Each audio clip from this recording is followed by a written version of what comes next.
Dear students, today I am going to discuss the paper 2019 new syllabus. Question number 1. Which of the following is not a fundamental unit? Look at the answers. First one, meter. Meter is a fundamental unit. Second one is joule. Joule is not a fundamental unit. It's a derived unit. So answer is 2. Question number 2. The dimensions of the gravitational constant G.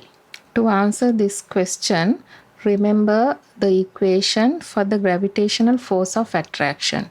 Gravitational force of attraction F is given by G m m over r squared. That is for two masses, capital M, simple M, are at a distance r, then the gravitational force of attraction between the two masses are given by the equation F equal G m m over r squared. We want to find the dimensions of G, so we subject capital G, G equal F r squared over m m. Now use the dimensions of each quantity. F is force, dimensions of force is m L T minus 2. R is the distance, so L squared. Divide by 2 masses, M.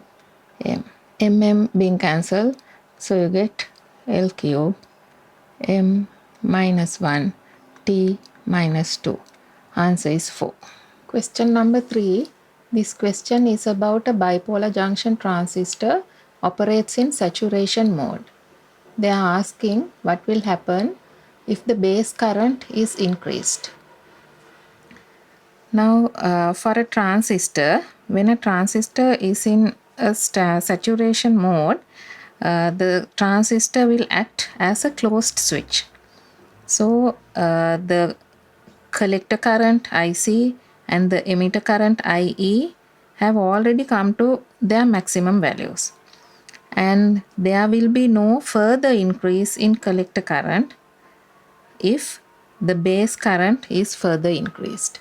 The answer is 5. Not change the collector current. Question number 4. This question is about particle physics, and they are asking for the fundamental particles which the matter is composed of. The answer is 5, 6 quarks and 6 leptons. Actually, according to the particle physics, the matter is made up of lighter particles named as leptons and heavier particles named as baryons. Under the leptons, it has 6 types. So they are electron, muon, tau, electron neutrino, muon neutrino, and tau neutrino. Baryons are made up of quarks, and these quarks are 6 types: up quark, charm quark, top quark, down quark, strange quark, bottom quark. So the answer is 5. Question number 5. They are asking for the graph which best represents the variation of the gravitational potential due to a point mass with distance r. Look at this diagram. The point mass is capital M, and this P point is at a distance r from the point mass. The gravitational potential at P at this point is given by minus Gm over r. Gravitational potential V equal minus Gm over r. There you can see that gravitational potential is inversely proportional to r. If there is a positive relationship with the distance r, then the answer would become 1. But it has a negative relationship. The gravitational potential is inversely proportional to the distance, but it has a negative relationship. So answer become 2. The answer for the fifth answer is 2. Question number 6. Which of the following statements is incorrect regarding thermometry? Answer 1. There must be a measurable physical quantity that varies with temperature. That is absolutely true. In every thermometer, the physical quantity could be measurable. Otherwise, we cannot read the temperature. Answer 1 is right. Answer 2. Mercury glass thermometers consist of thin-walled glass bulbs. In mercury glass thermometers, the glass bulb is made up of a thin wall. That is true. It is necessary.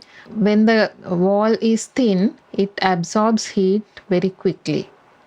So, answer 2 is right. When the wall is thin, it absorbs heat very quickly. That is a good quality of a good thermometer. So, answer 2 is right. Answer 3. By using a mercury glass thermometer with a large mercury bulb, the range of measurements can be increased. When the mercury bulb is large, it absorbs more heat to expand the mercury inside the bulb. It's not a good quality of a good thermometer absorbing more heat to expand the thermometric property. So the third one is cannot be considered as a correct answer. We'll go for the fourth and fifth answers. Fourth one, two different types of thermometers may give slightly different readings at the same temperature, as all thermometric properties are not equally sensitive. That is true. All the thermometric properties are not equally sensitive, so they may give slightly different readings. That is true. Answer 5. Having a large contact angle between mercury and glass is an advantage for accurate readings in mercury glass thermometer. That is also true. When the contact angle is large, it is very convenient to get the reading. So, having a large contact angle between mercury and glass is an advantage to get the reading. So, fifth one is also right. The incorrect answer is 3. Question number 7. In this question, they have given 3 statements regarding the physical properties of ultraviolet and ultrasound waves. They are asking for the incorrect statement. Statement A. Energy of both waves depends on their frequencies. Let's consider the ultraviolet waves. The frequency is very high. Energy can be found by the equation E equal hf. That is a packet of energy, or the quantum is found by E equal hf. E is energy, h Planck constant, f frequency. For the ultrasound waves, energy depends on its intensity. Intensity is the energy per unit area per unit time. And intensity depends on the amplitude. Intensity is directly proportional to the amplitude square of the ultrasound waves. So, for the ultrasound waves, energy does not depend on its frequency. A statement is wrong. Statement B. Both waves have the ability of ionizing materials. How the ionizing happens in a material? When a sufficient energy falls on a material, that material emits electrons. That is the process of ionization. For ultraviolet waves, that energy given by E equal hf is very high. That is, compared to ultrasound waves, it is very high. It is above 10 electron volts. So, ultraviolet waves have the ability to ionize materials. But ultrasound waves, that frequency is very small, so it doesn't have that amount of energy to ionize, to emit electrons from a material. So for ultrasound waves, this is not true. So B is true only for ultraviolet waves, not for ultrasound waves. Statement C. Both waves can be polarized. Ultraviolet waves are transverse waves, while ultrasound waves are longitudinal waves. Only the transverse waves can be polarized. So it is not true for the ultrasound waves. Statement C is also not correct. Answer 5. All A, B, and C are incorrect. Question number 8. An object is moving in a circular path at a constant speed v, as shown in the figure. They are asking what would be the change in velocity of the object when it is moving from A to B.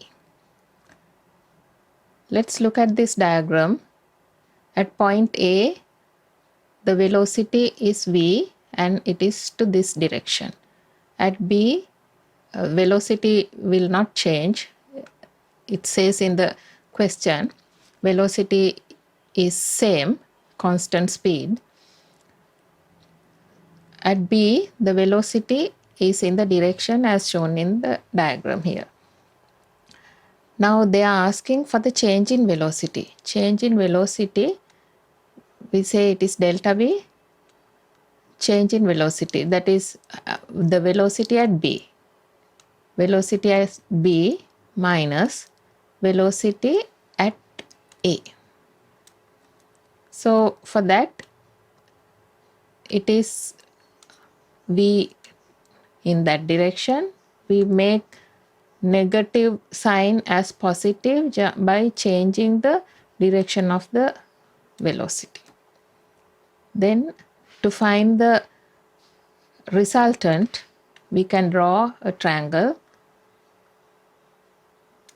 starting with the first vector v and the next vector v, and the resultant is given by this arrow.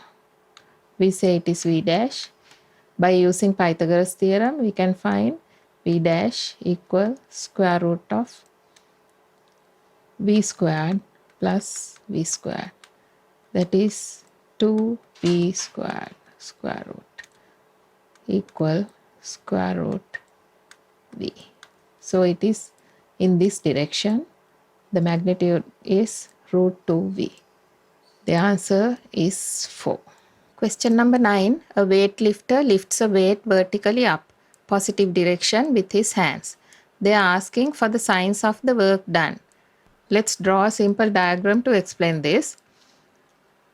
The weightlifter,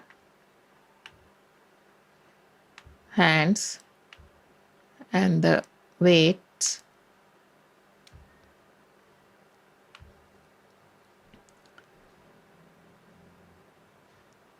The direction of the motion, the lifting is upwards. So it is given that upward direction is positive. The direction of motion x is upwards. So the sign is positive. And they are asking the first one, the sign of the work done by his hands on the weight. By his hands. The force by his hands are upwards. The force is upwards, and work done is calculated by force into distance to the direction of the force. So the force up, displacement is up, both are positive. So the work done is positive for the A. Then B, the sign of the work done by gravity on the weight. The gravity on the weight is downwards. It is downward. The weight of the object is downward, but the displacement is upward. So work done is negative. C, the weight on his hands. The sign of the work done by the weight on his hands. The weight on his hands is also downwards, weight on his hands downwards, but displacement upwards. So the work done is negative. Answer 3. Question number 10. 3 statements are given regarding a 3-level laser system. They are asking about the correct statement. Laser. Laser is light amplification by stimulated emission and radiation. Let's consider what will happen when an electron absorbs a photon. An electron in a lower state of energy can move to a higher level of energy by absorbing specific amount of energy. Then the atom becomes unstable. This electron is said to be in the excited state. These electrons emit energy within a very short period of time, that is 10 to the power minus 7 seconds, 10 to the power minus 9 seconds. So within a very short period of time, they falls back to the lower energy level. This process is called as spontaneous emission. This emission can be stimulated by another photon which is equal to the difference between the two energy levels. This is known as stimulated emission. The outcome is amplified by this process. Now we consider a 3-level laser system as in the question. Firstly, the electrons in the ground state, that is the electrons in the E1 state, will pump to the 3rd level by supplying photons. These electrons must be transferred to the 2nd level. That is, electrons in the 3rd level should be transferred very quickly to the 2nd level. Within 10 to the power minus 7 seconds, they have to be transferred to the 2nd level. The 2nd level must be selected as the metastable energy level. Metastable energy level is an energy level where the electrons can stay in it for a considerable longer period. That is for about 10 to the power minus 3 seconds. So it is important to stay these electrons in the 2nd level for the stimulation process. Then the electrons from the 2nd energy level drops down to the 1st energy level, emitting photons. That is the action of laser.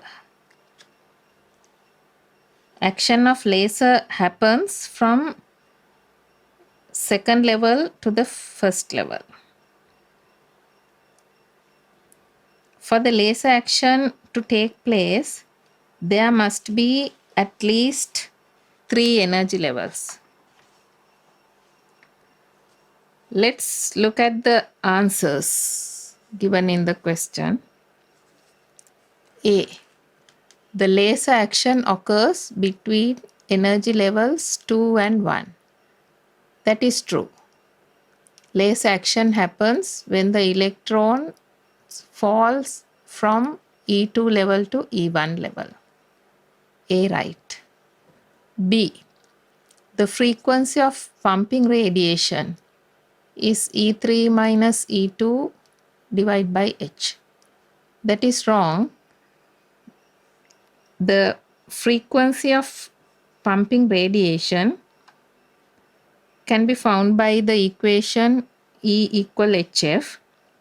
There E is the difference between the energy levels of level 3 and level 1.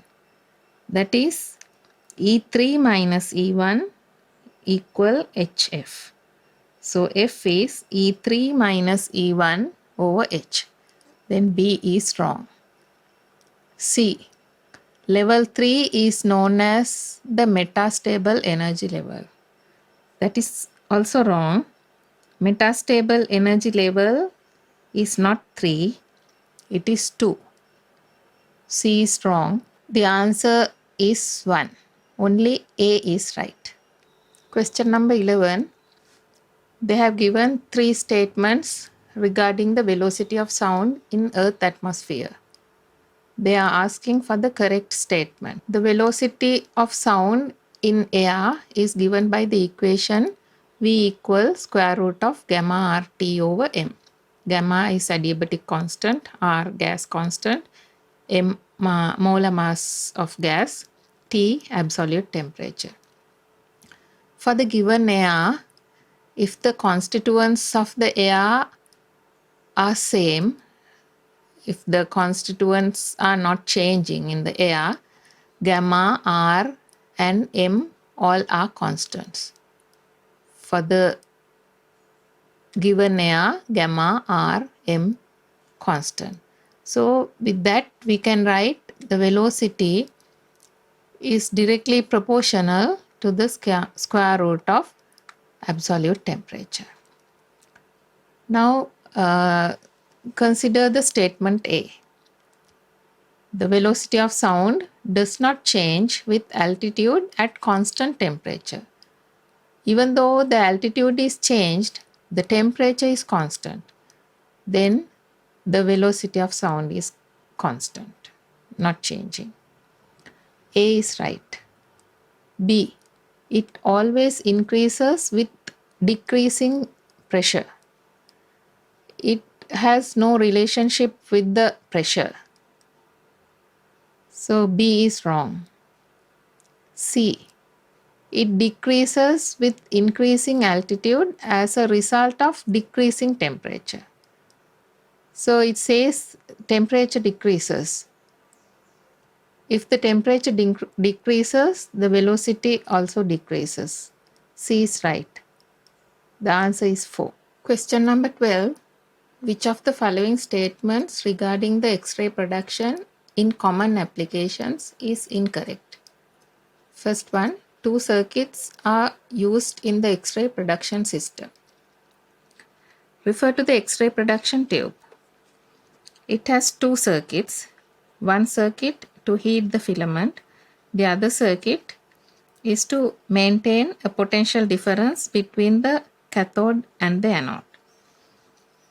The potential difference across the cathode and anode is very high. It's about a kilovolt value. First one is right.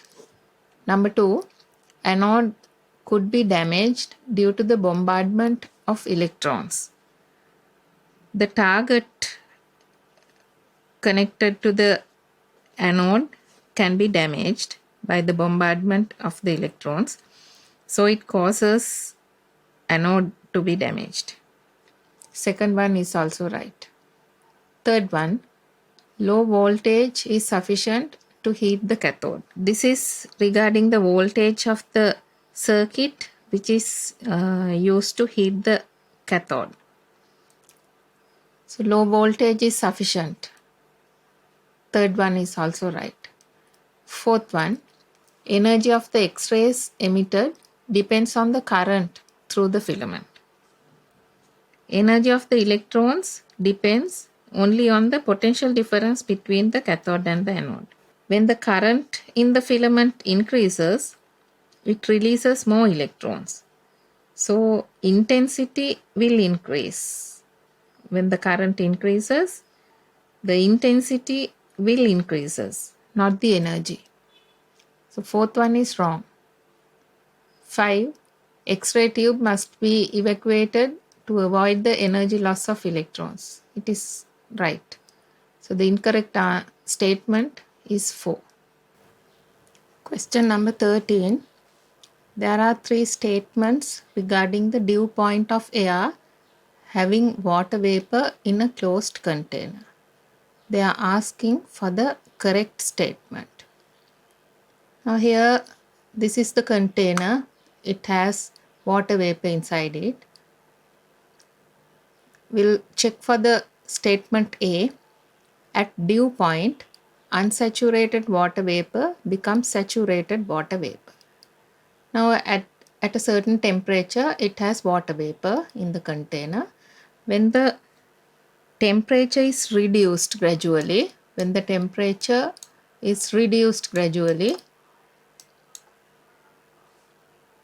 room becomes saturated with the water vapor it has.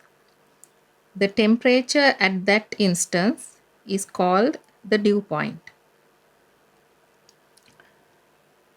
So the A statement, at dew point, unsaturated water vapor becomes saturated water vapor. It is right. Statement B. If the temperature is reduced below the dew point, some of the vapor will condense. If the temperature is reduced further, some of the saturated water vapor will condense. That is right. B is also right. C. At dew point, if the volume of the container is reduced, the absolute humidity of the air will decrease. Absolute humidity. Absolute humidity is the mass of water vapor in a unit volume. Mass of water vapor in a unit volume. That is absolute humidity. At the dew point, the room is saturated with water vapor.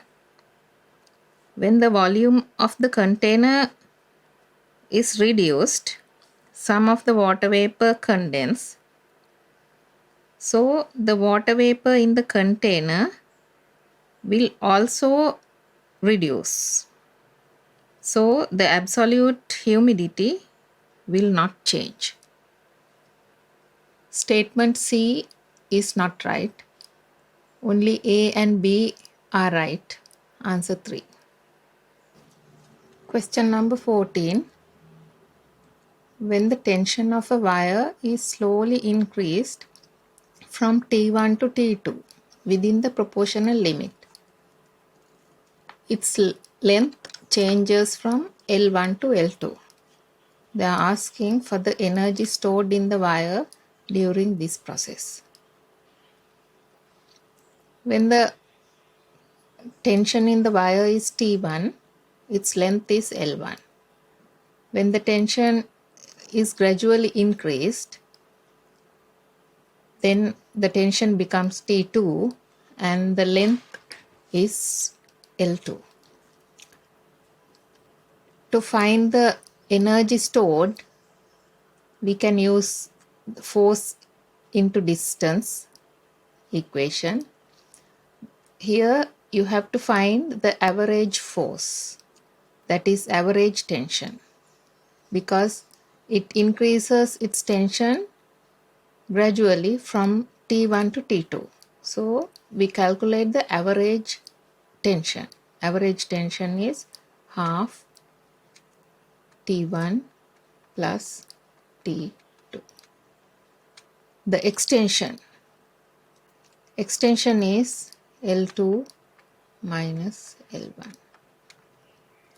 So the energy stored is average force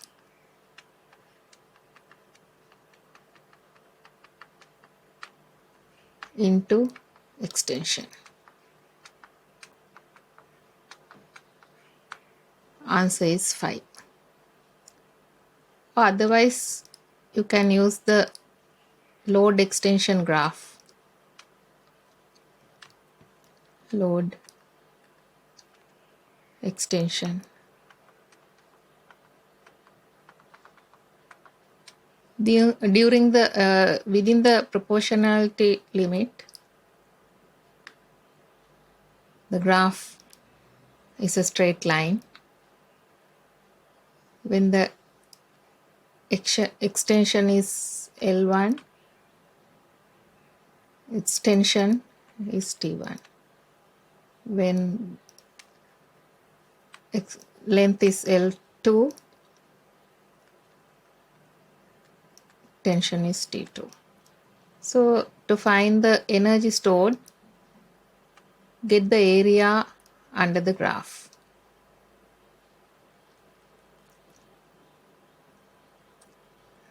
Since it's a trapezium, find the area of the trapezium. That is half into addition of the parallel lines T1 plus T2 multiplied by the separation L2 minus L1. Answer is 5. Question number 15.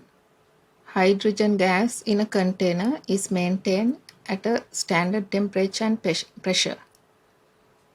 They are asking for the density of hydrogen if the root mean square speed of hydrogen molecules is 2 km per second.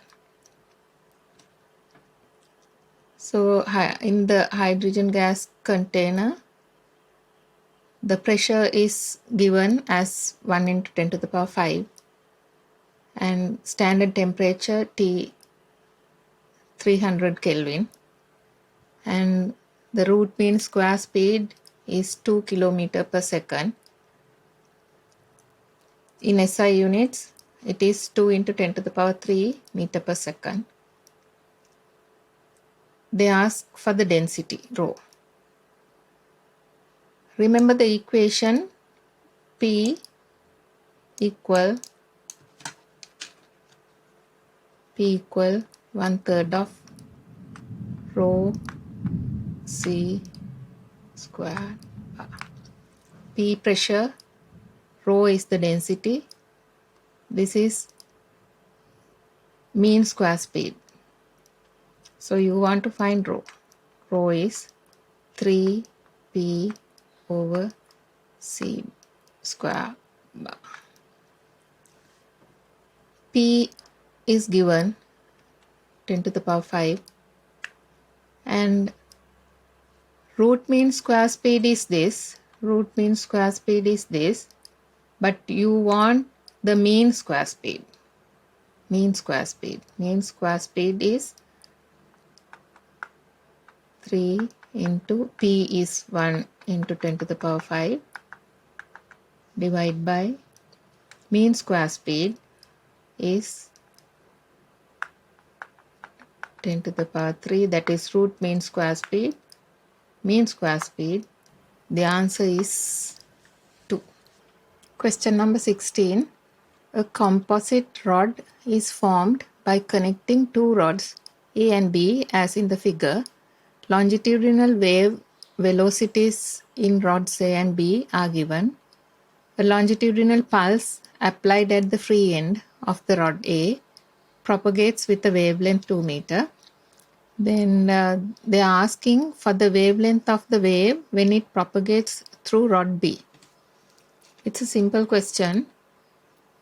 Just to apply the equation V equal F lambda.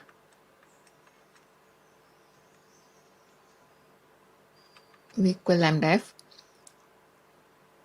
For the A rod,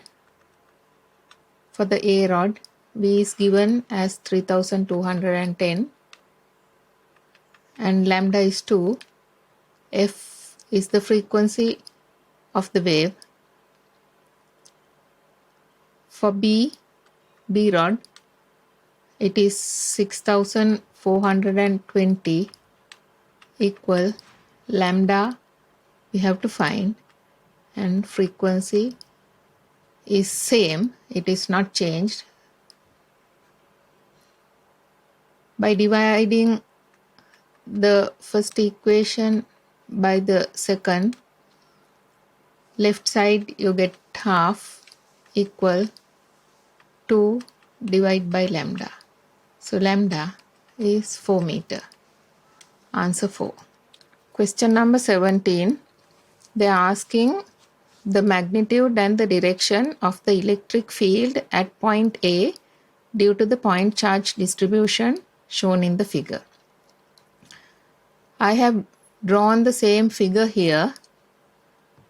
This is the point A where we want to find the magnitude and the direction of the electric field.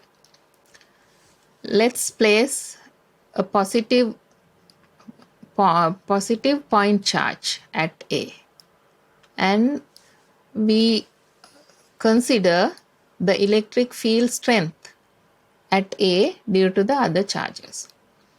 Let's take the plus 3q charge and this positive charge.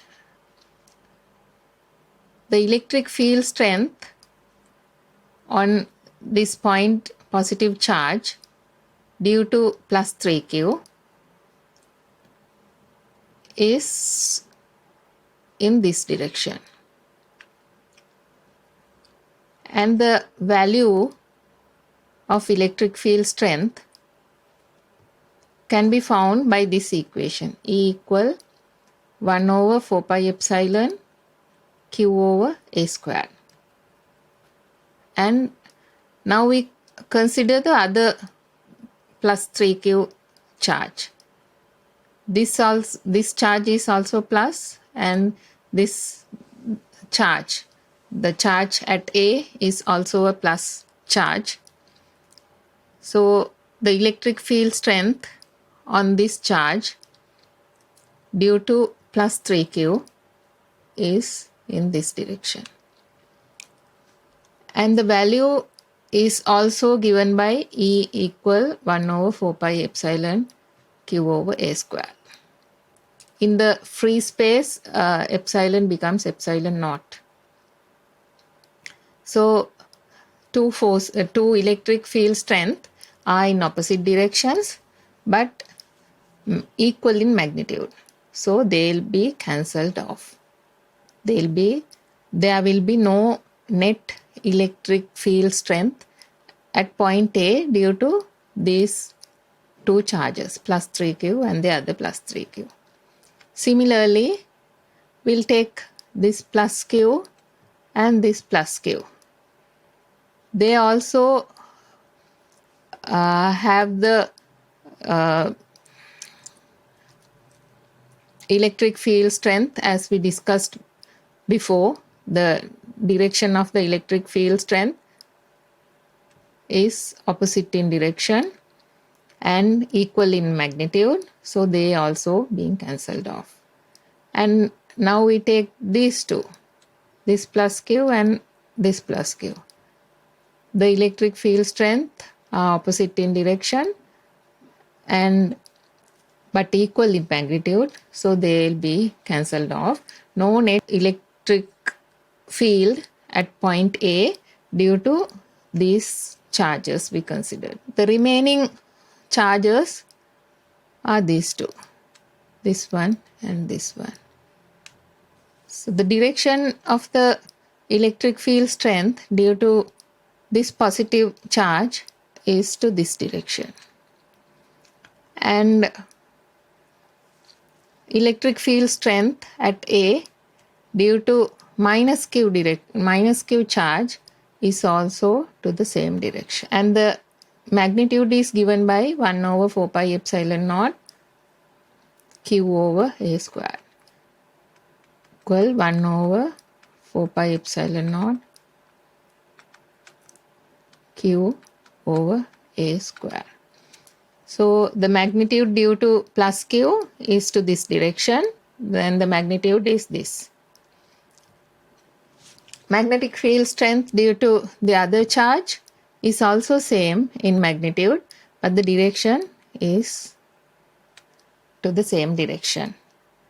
So two electric field strength to the same direction, that is 2 times E to the right side, that is 2 into q over 4 pi epsilon naught a squared. Answer is 1. Question number 18. Three capacitors with equal capacitance and two batteries with equal electromotive force are given to construct a circuit to store energy. Which of the following circuits store the maximum energy? The energy stored can be calculated by half C V squared. C is the capacitance, V voltage across the capacitor. To get the maximum energy, the capacitance should be maximum and the potential difference across should be maximum. The maximum capacitance can be obtained when the capacitors are in parallel. When the capacitors are in parallel, it has the maximum capacitance. To get the maximum voltage, batteries must be connected in series. So, the possible combination is 3. So, the answer is 3. Question number 19. When a current of 6 ampere is flowing through the primary coil of an ideal transformer having power of 60 watt, output voltage is 12 volt. Select the correct answer which gives the type of the transformer and the current ratio. Primary current to secondary current ratio. Here the transformer, primary coil, and this is the secondary coil. Current at primary coil is 6 ampere and power is 60 watt. Secondary coil, voltage is given 12 volt. Output voltage is 12 volt. They are asking the current ratio. So we want to find the current at the secondary coil. So for that, first we find the voltage at the primary coil. So using P equal VI, P is 60, V, I is 6 and V is 10 volt. V is 10 volt, that is voltage at the primary coil is 10 volt. Voltage at the secondary coil, that is the output voltage, is 12 volt. The voltage at the secondary coil is higher than the voltage at the primary coil. So this is a step-up transformer. It's a step-up transformer. Then we want to find the current at the secondary coil. Since this is an ideal transformer, the power at the secondary is also 60 watt. No power loss because this is an ideal transformer. So we use the equation P equal VI again for the secondary coil. 60 equal 12 into current. So I is 5 ampere. So ratios of the current, here it is 6 and in the secondary it is 5. So, and this transformer is a step up, answer is 5. Question number 20. A coil is made by winding n number of turns around a plastic ring of main radius R and cross-sectional area A as in the figure. This coil is placed coaxially with a long straight wire carrying a current I. If the rate of change of current through the straight wire is I naught cos omega t, which of the following expression gives the electromotive force induced in the coil? This is the long straight wire carrying current I, and we can write the magnetic flux density R distance from the wire by the equation mu naught I over 2 pi R. This is simple I. mu naught I over 2 pi r.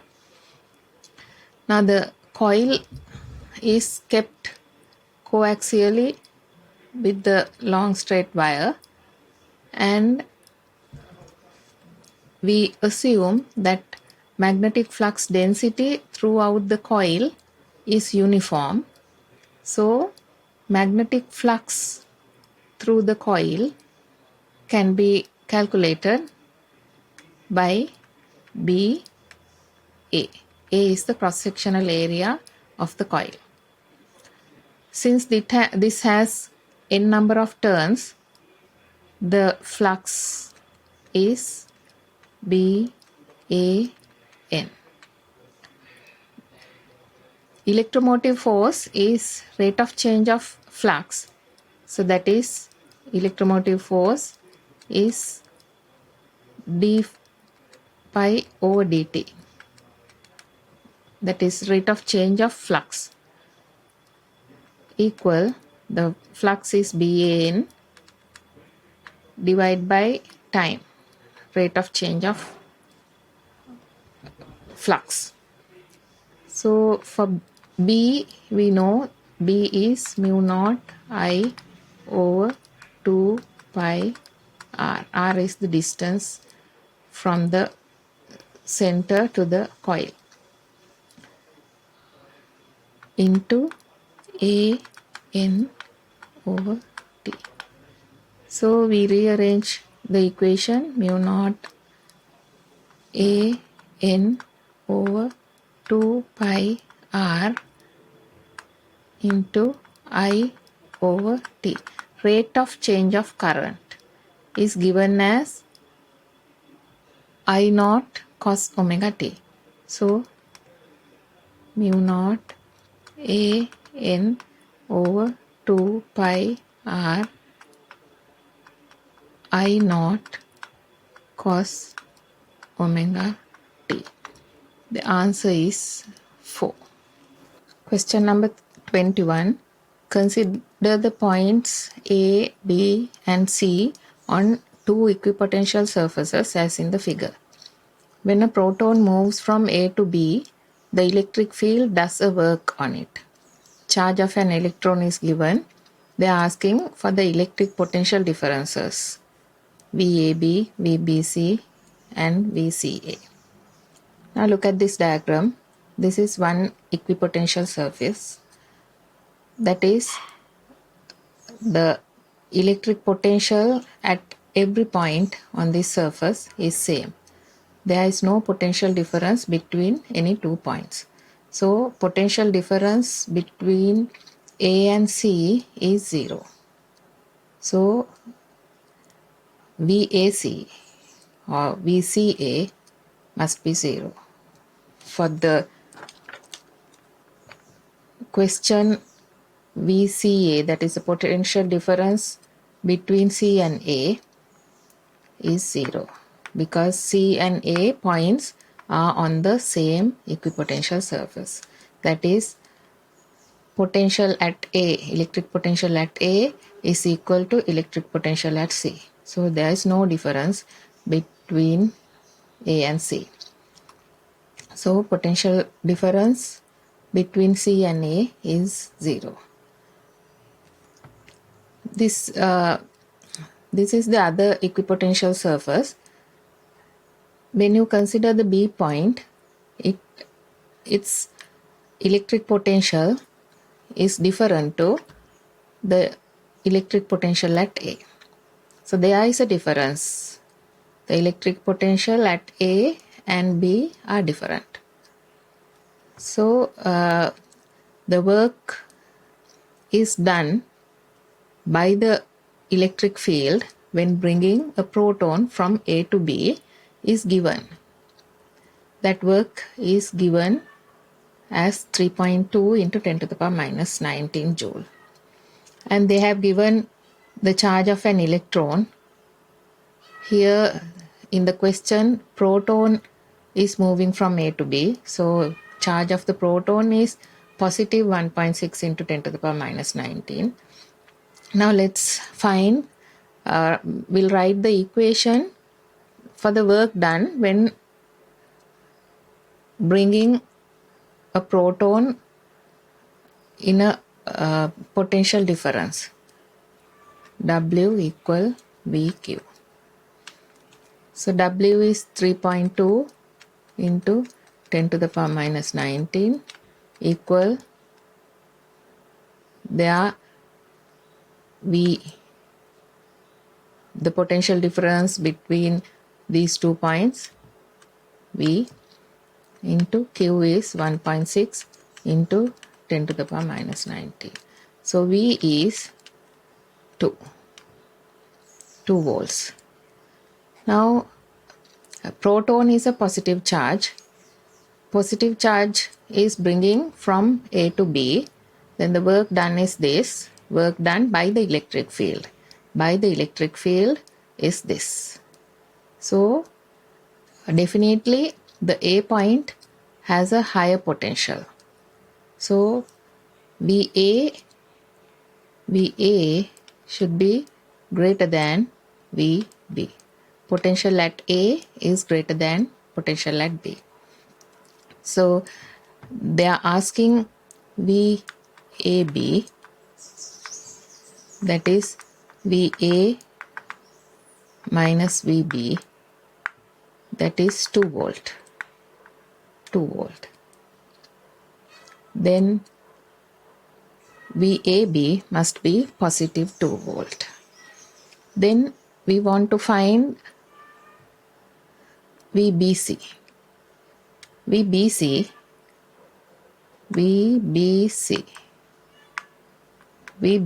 is VB minus VC.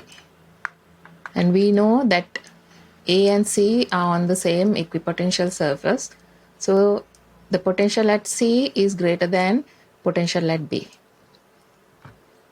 VC is greater than VB. So the difference is minus 2 volt. The answer is 1. Question number 22. A celestial object is located at the midpoint of the line joining the centers of the Earth and the Moon at a certain time. And they have given some data of the Moon and the distance between the Moon and the Earth. They are asking for the acceleration of the object due to the gravity of both the Earth and the Moon in terms of simple g. Here, look at this diagram. This is the Earth and here it is the Moon, and this is the midpoint of the centers of the Moon and the Earth. So celestial object is here. They are asking the acceleration of this object. So to find the acceleration is due to gravity, that is gravitational acceleration. It is also called as the gravitational field strength. So gravitational acceleration is also called as gravitational field strength, and it is force per unit mass. Force per unit mass.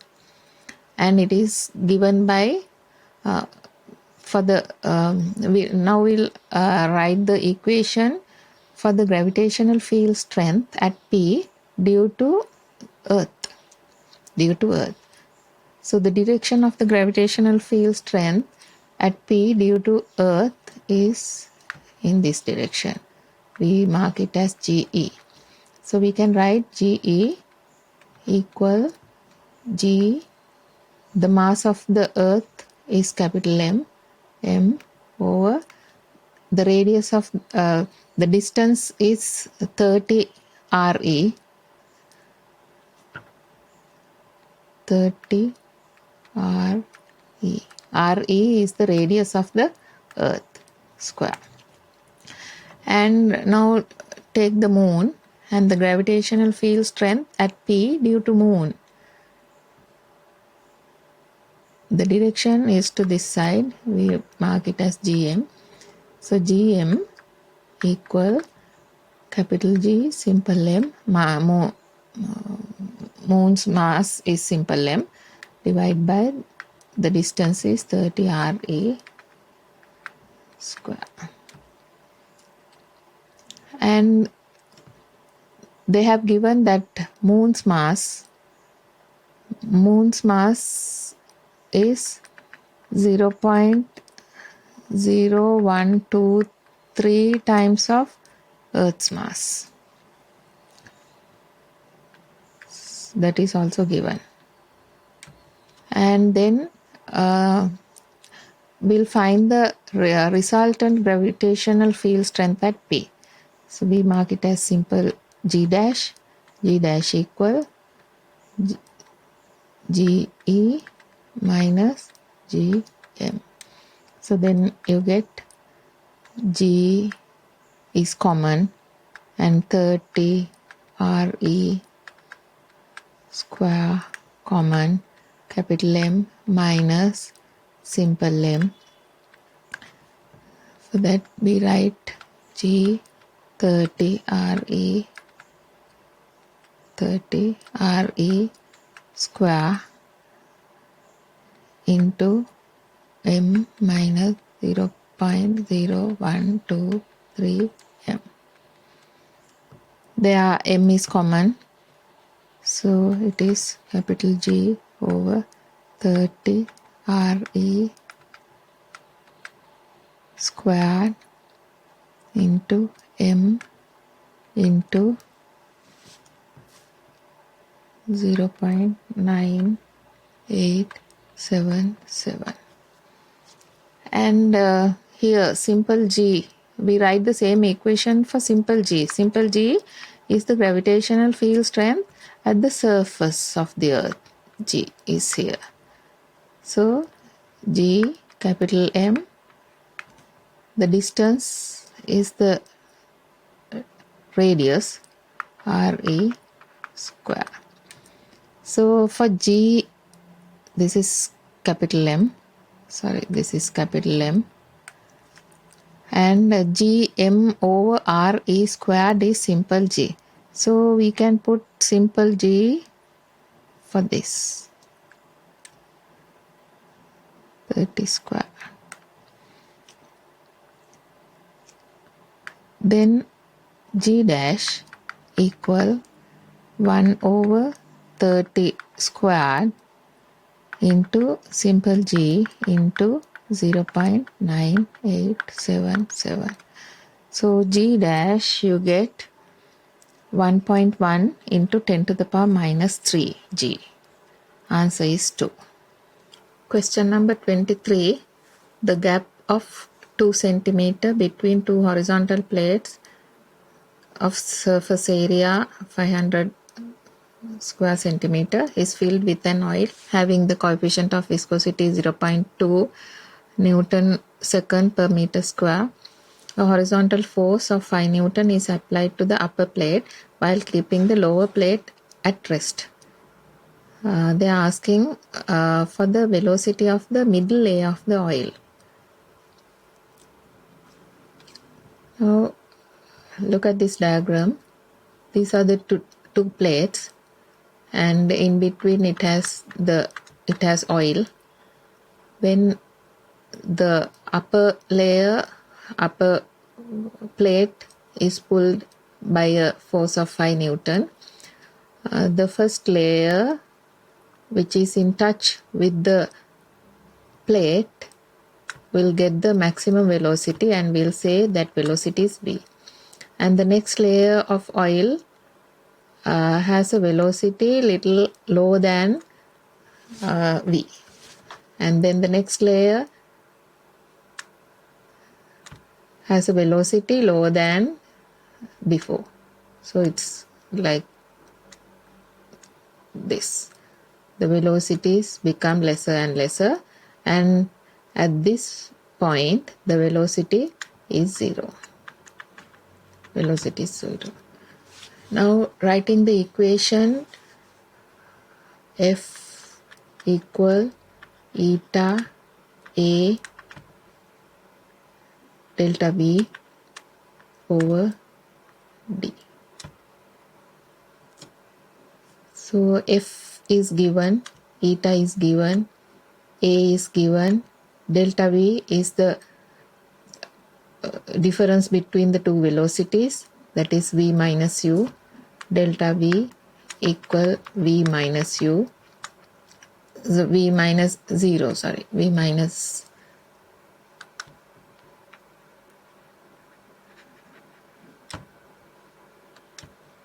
V minus 0, and you can, D is given, so by applying the values you can find V.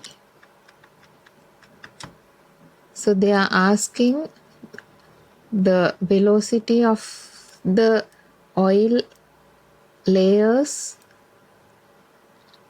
velocity of the middle layer here. They are asking the velocity of this layer. So that is V plus V is the maximum velocity, and the bottom it has 0 velocity, divide by 2 is the velocity of the middle layer. So answer is 5 meter per second. The answer is 2. Question number 24. A diode and a resistor are connected in such a way that only 2 terminals are available for external connections. When a voltage of 1 volt is applied across the external terminals, the current through the circuit is 50 milliampere. When the applied voltage is reversed, the current doubles. What are the forward bias resistance of the diode and the value of the resistor? Diode and a resistor are connected, can be connected in 2 ways, having 2 terminals for the external connections. So these are the 2 terminals. Diode and the resistor can be connected in series, or the diode and the resistor can be connected parallel. We'll see what is the suitable arrangement regarding this question. Now we'll take this arrangement. If 1 volt is applied, the current through the circuit is 50 milliampere. When this is forward bias, it can have 50 milliampere current. When the applied voltage is reversed, the current doubles. In this arrangement, if the voltage is reversed, that is, if the diode is reverse bias, the current in the circuit cannot be doubled, because when it is reverse bias, no current will flow through the diode. So it cannot be the first arrangement. We can't consider the first arrangement. It is not. Now we'll check for the second arrangement. The diode and the resistor are in parallel. Now the diode also has a resistance, that is, they are asking for the forward bias resistance. When the diode is forward bias, the current flows through the diode, and also the current flows through the resistor. When the 2 resistors, that is the resistance of the diode and this R, the other resistance, are in parallel, the resultant resistance will be smaller than the smallest. So the resultant resistance would be very small in this arrangement. So only when the diode is forward bias, that is, the current flows through the diode as well as through the resistance R, the net resistance is very small. That is, the higher current will pass through the circuit when the diode is forward bias. that is 100 milliampere will pass when the two resistors, when the diode and the resistor are in parallel.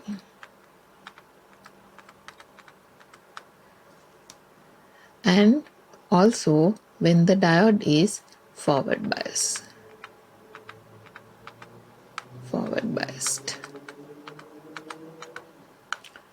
When the diode is reverse biased, that is when the applied voltage is reversed. When the applied voltage is reversed, the diode become reverse biased. When the diode is reverse biased, no current will pass through the diode. All the current will pass through the resistor. So at that time, the current through the circuit will be 50 milliampere. So we can use V equal IR for this situation. V is 1 volt and I is 50 milliampere.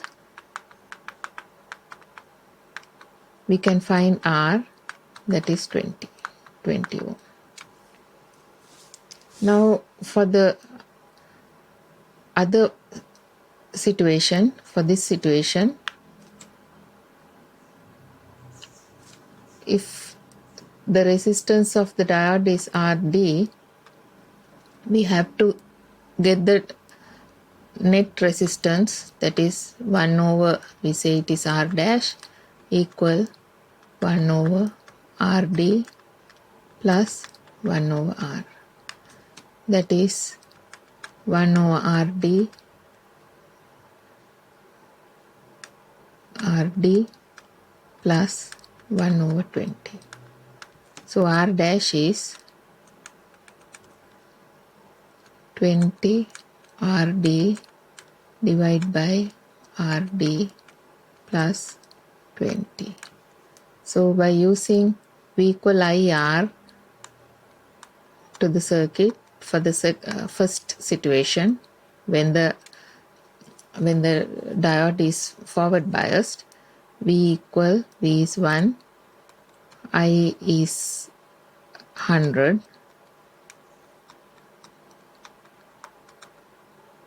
and R is R dash. So applying this here, you can find RD. RD is also 20.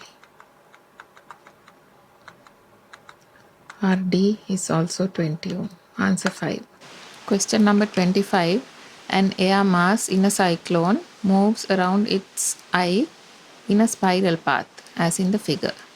The velocity of the air mass at a radial distance 80 km is given, and they are asking for the velocity of the same air mass at a radial distance 40 km from the center of the eye. The eye of a cyclone is the midpoint of the cyclone. Midpoint. To solve this problem, we have to use the conservation of angular momentum. That is I1 omega 1 equal I2 omega 2.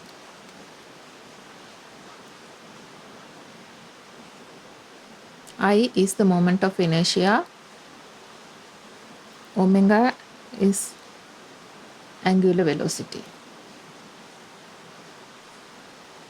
If for the air mass m, moment of inertia at this point is I1 and it is m r1 square.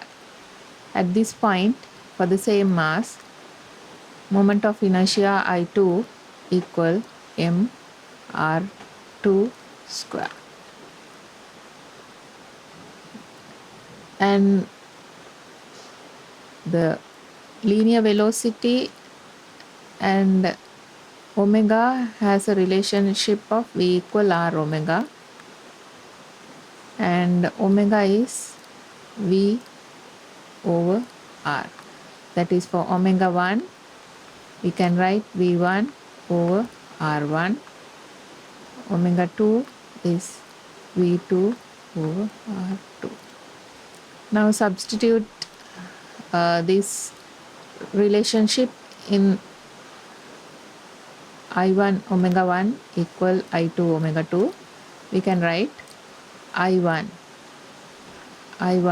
is m R1 squared and omega 1 is V1 over R1 equal I2 is m R2 square into V2 over R2.